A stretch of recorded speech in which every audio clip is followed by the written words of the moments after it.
امریکہ کا بھارت پر 25% ٹیرف عائد، ٹیرف ادا نہ کرنے پر جرمانہ بھی دینا ہوگا۔ امریکی صدر ڈونلڈ ٹرمپ کا کہنا ہے کہ بھارت ایک اچھا دوست رہا ہے، لیکن بھارت نے بنیادی طور پر کسی بھی دوسرے ملک سے زیادہ ٹیرف وصول کیے ہیں۔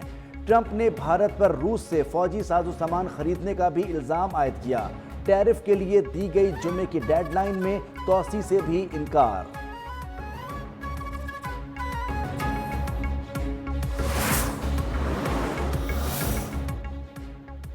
پاکستان نے آپریشن سندور پر بھارتی رہنماؤں کے اشتعال انگیز دعوے مسترد کر دیے۔ بیانات تنازعات کو بڑھاوا دینے کے خطرناک رجحان کی عکاسی قرار۔ ترجمان دفتر خارجہ کے مطابق بھارت نے پہلگام حملے کی تحقیقات اور ثبوتوں کے بغیر پاکستان پر حملہ کیا۔ پاکستان نے بھارتی لڑاکا طیاروں اور فوجی اہداف کو بے اثر کرنے میں شاندار کامیابی حاصل کی۔ بھارتی عوام کو گمراہ کرنے کے بجائے لیڈرز اپنی مسلح افواج کے نقصانات کو تسلیم کریں۔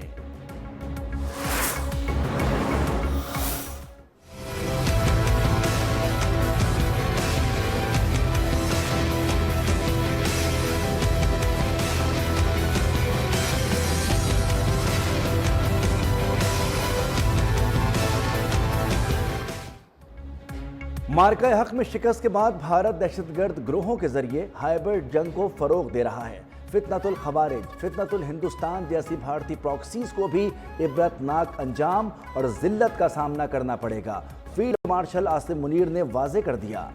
نیشنل ورکشاپ بلوچستان کے شرکاء سے ملاقات میں کہا، دہشت گردی نہ مذہب دیکھتی ہے، نہ فرقہ، نہ نسل۔ دہشت گردی کے خلاف قومی سطح پر اجتماعی عزم اور یکجہتی ناگزیر قرار۔ عوام کے تحفظ کے لیے ہر ممکن اقدامات یقینی بنانے کا عزم۔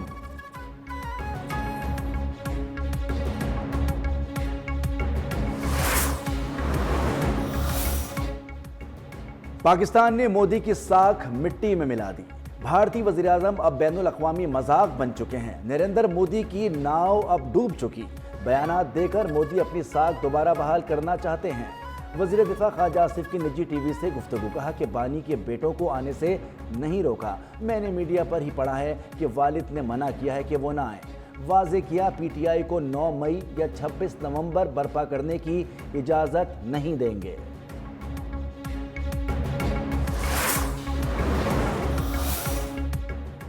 آپریشن سندور کی شکست چھپانے کے لیے مودی کا جھوٹا کھیل بے نقاب۔ میزائل نمائش سے سیاسی بحران سنبھالنے کی کوشش۔ 2 روز میں میزائل کے 2 تجربات، ہتھیاروں کی دوڑ اور تباہ کن جنگ کی راہ ہموار کرنے کی سازش۔ بھارتی دھمکیوں اور جنگی جنون کا منہ توڑ جواب دینے کے لیے پاکستان کے پاس جدید نصر میزائل موجود۔ نصر میزائل کی خصوصیات اسے دشمن کی پہلی ضرب کے خلاف مؤثر بناتی ہیں۔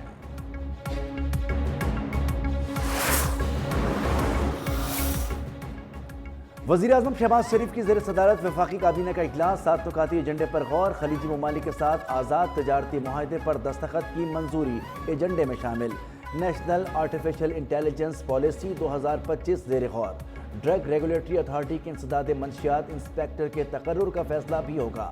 کابینہ کمیٹی برائے قانون سازی کے 17 اور 25 جولائی کے فیصلوں کی توثیق کی جائے گی۔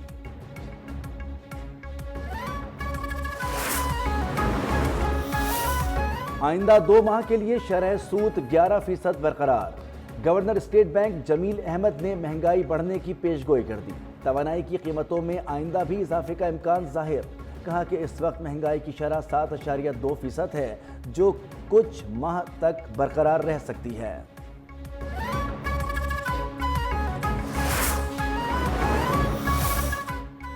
پاکستانی معیشت کی گروتھ حکومت کے طے کردہ ہدف سے کم رہنے کی پیشگوئی۔ معاشی شرح نمو 4.2 کے بجائے 3.6% تک رہنے کا امکان۔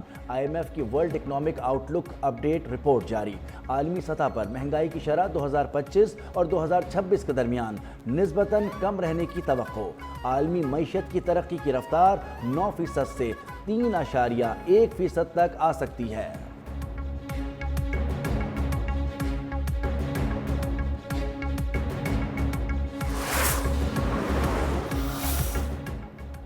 آئندہ 15 روز کے لیے پیٹرولیم مصنوعات 9 روپے فی لیٹر تک سستی ہونے کا امکان۔ ہائی سپیڈ ڈیزل کی فی لیٹر قیمت 3 روپے 73 پیسے تک کمی متوقع۔ ذرائع کے مطابق اوگرا پیٹرولیم مصنوعات سے متعلق ورکنگ 31 جولائی کو حکومت کو بھجوائے گی۔ وزارت خزانہ وزیر اعظم سے مشاورت کے بعد قیمتوں سے متعلق حتمی فیصلہ کرے گی۔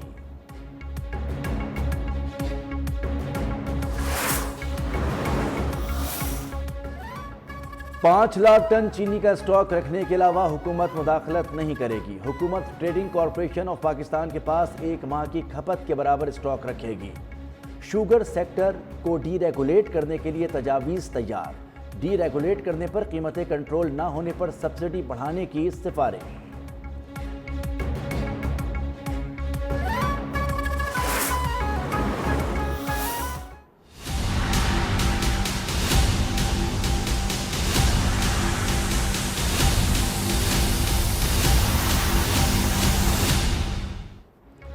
حکومتی نرخوں پر چینی نایاب، ملک بھر میں مصنوعی بحران برقرار۔ کراچی سمیت مختلف شہروں میں چینی 180 سے 190 روپے فی کلو میں فروخت۔ لاہور میں ڈیلرز اور شوگر ملز مالکان کا تنازع شدت اختیار کر گیا۔ کئی علاقوں سے مہنگی چینی بھی غائب۔ وزیراعظم کے کوارڈینیٹر رانا احسان افضل 1-2 روز میں چینی کی قیمتیں کم ہونے کے لیے پرامید۔ سپلائی بھی معمول پر لانے کے عزم کا اظہار۔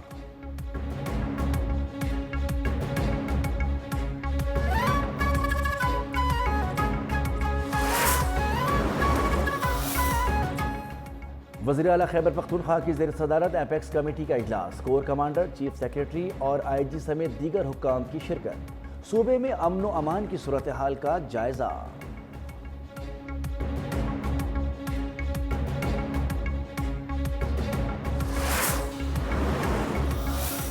اس کو جہنم رسید کرنا، یہ بھی ہماری سیکورٹی فورسز، ہماری پولیس اور ہم سب شہریوں کا، پاکستان کی شہریوں کی ذمہ داری ہے۔ ہم سب مل کے انشاءاللہ تعالی یہ جو پہلے 14 دن ہیں اگست کے، ان کو شائنہ شان طور سے۔ وزیر اعلیٰ سندھ مراد علی شاہ کا قیام امن کے لیے افواج پاکستان کی قربانیوں کو خراج تحسین۔ کہا دہشت گردوں کو جہنم واصل کرنا ہم سب کی ذمہ داری ہے۔ 14 اگست کو جشن آزادی بھرپور طریقے سے منائیں گے۔ اس سال جشن آزادی کی تھیم مارکہ حق پر رکھیں گے۔ جشن آزادی پر گاڑی، دکان یا عمارت کی بہترین سجاوٹ پر انعام دیا جائے گا۔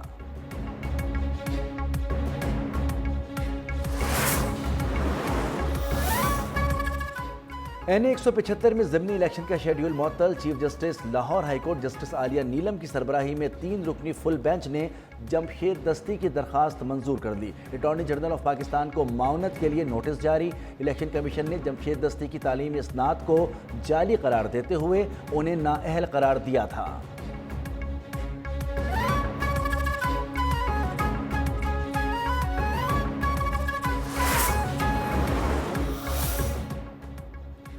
بیٹی کو پینشن شادی کی حیثیت پر نہیں، حق کی بنیاد پر دی جائے گی۔ سپریم کورٹ کا طلاق یافتہ بیٹی کو پینشن دینے کے حوالے سے بڑا فیصلہ۔ بیٹی کو پینشن کے لیے طلاق کا وقت والد کی وفات سے پہلے یا بعد غیر متعلقہ قرار۔ جسٹس عالیہ ملک نے تحریری فیصلے میں کہا، پینشن سرکاری ملازم کا قانونی حق ہے، خیرات نہیں۔ خواتین کی پینشن کا انحصار صرف مالی ضرورت پر ہونا چاہیے۔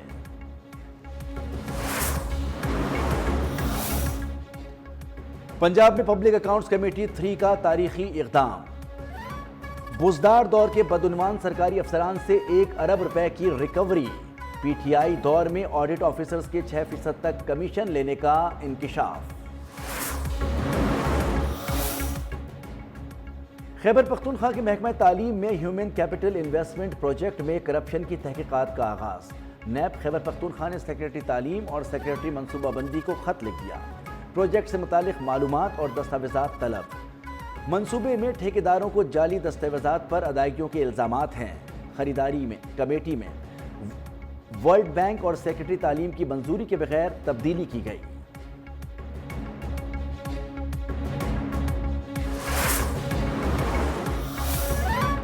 جب مہاتما کے اپنے بچے ہی احتجاج میں شامل نہیں ہوں گے تو انقلاب کیسے آئے گا؟ 5 اگست کا احتجاج آغاز سے قبل ہی فلاپ ہو گیا۔ وزیر اطلاعات پنجاب ازما بخاری کی پی ٹی آئی پر وار۔ بولی خیبر پختونخوا کے بلدیاتی اداروں میں 354 ارب روپے کی مالی باضابطگیاں چارج شیٹ ہے۔ شہداء کی مجسمے جلانے والے قوم کے لیے قابل نفرت بن چکے ہیں۔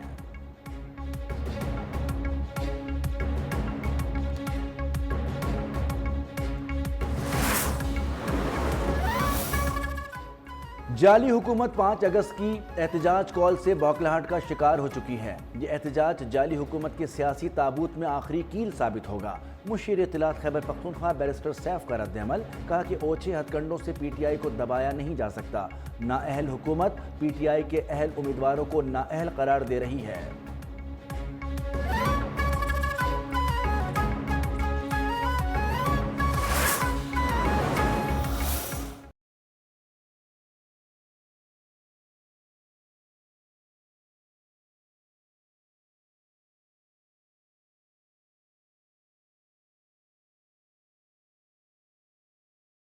اٹک کے علاقے حسن ابدال میں موسلادھار بارش، جھاریکس کے مقام پر گاڑی نالے میں بہہ گئی، 4 خواتین جاں بحق، 1 بچے کی تلاش جاری۔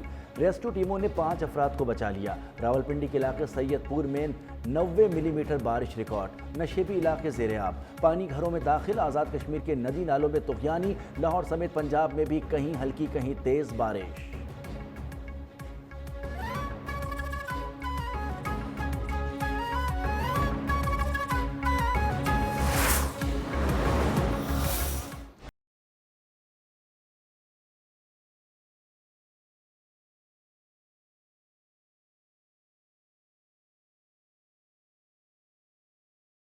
روس کے مشرقی ساحلی علاقے میں 8.8 شدت کے زلزلے کے بعد سونامی، کئی فٹ اونچی لہریں روس، امریکہ اور جاپان کے ساحلوں سے ٹکرا گئیں۔ جاپان میں 20 لاکھ افراد کو انخلا کی وارننگ، لوگوں نے بلند عمارتوں کی چھتوں پر پناہ لے لی۔ امریکی ریاست ہوائی کے ساحلی علاقوں میں شہریوں کا انخلا، تمام تجارتی جہازوں کو بندرگاہ خالی کرنے کی ہدایت۔ کیلیفورنیا، واشنگٹن اور ریگون، برٹش کولمبیا، الاسکا کے لیے بھی سونامی وارننگ جاری۔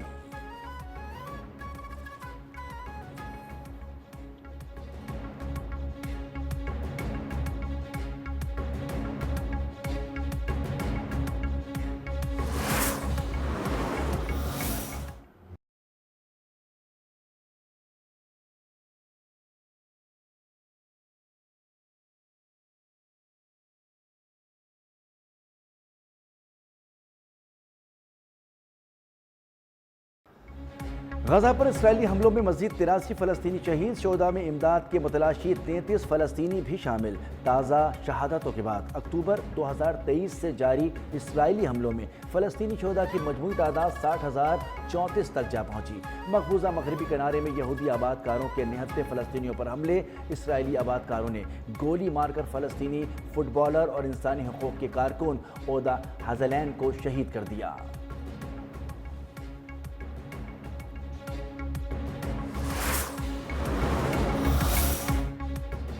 پاکستان اور ویسٹ انڈیز کے درمیان T20 انٹرنیشنل سیریز، قومی اسکواڈ کی تیاریاں جاری۔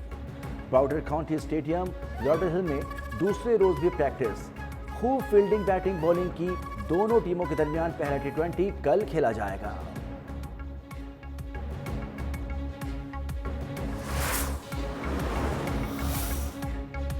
اور شاہینوں کا خوف برقرار، بھارت پھر کھیل کے میدان سے فرار۔